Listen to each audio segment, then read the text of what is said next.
It's Matthew for District 60 Television. We're on location today, and usually we're interested in talking to Toastmasters. Today we're going to talk to Mr. Dave Perry, specifically because he's not a Toastmaster. And because he's not a Toastmaster, he's won a prestigious award from District 60. He's one of the winners of the Communication and Leadership Awards for this year's Fall Conference. Mr. Dave Perry, nice to see you today. Thanks for being with us. Very nice to see you as well. Now, Dave, you have had a distinguished career as a policeman with Toronto Police for 27 years, and now you're CEO of Investigative Solutions Network. And what many of you may know is Dave appears frequently on national and international television shows as a subject matter expert in interviewing techniques, in investigation, and commenting on police business around town. One thing that certainly happens with Toastmasters is people join because they have a fear of public speaking. Right. And I know in your business you're often talking to people who are maybe afraid to speak to you at all because of what they've done. And so I know that you have a passion for interviewing and doing it fairly and effectively, and that certainly involves, I know we've talked that one essential part is rapport building, and that applies in all communication. What is it about interviewing that you've learned that you think people really need to know? Well, I like the challenge of getting to know people and communicating with people, and especially under difficult circumstances. In my former career as a police officer, quite often I would have somebody sitting across from me who had done something quite horrible, and I'm the last person that they want to see walking into the room for all of the appropriate reasons. They certainly don't want to confess, they don't want to tell me what they did.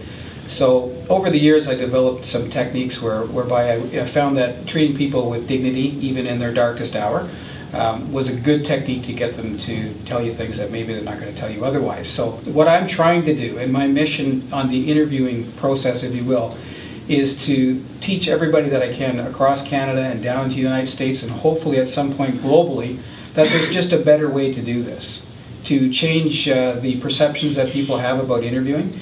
And that's not just a police interview, that works right across the spectrum. If you go into corporate Canada, you can use the same techniques for finding the right hire, for doing a discipline interview, for getting employees to tell you the truth.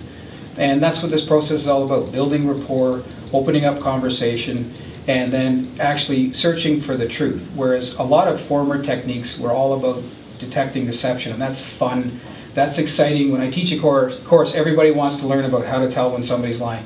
And I'm a master at that. I can tell when people are lying to me. And that's nice, but that's only part of the tools that you need in your kit to be a really good interviewer. Certainly a lot of people in Toastmasters are saying, how can I be better at job interviews? Right. Do you have any quick tip to say somebody, when you're being interviewed, what's the thing to put in your mind? What's the best state of mind or attitude to have when you're being interviewed? I think you have to present as who you are.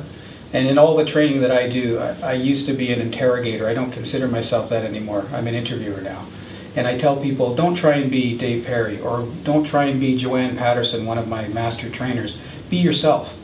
Take the techniques that we teach you, take the ones that are comfortable and work for you, and keep them. And continue to watch others and learn from others and build on your own skills based on what you like and what you see in others. So I do the same thing. I tell people, if you're going for an interview, don't be somebody else.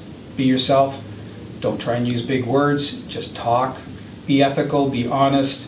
And, you know, I think the most important thing is to make sure that you're conversational. Don't be afraid. Go in there, conquer your fear, and talk. That's the people that are going to be the most successful in a job interview. Thank you very much, Dave, today. Well, that's it for today's interview section of District 60 Television. If you want to be on D60TV or know someone we should interview, let us know. Toastmasters60.com and D60TV. Have a great day.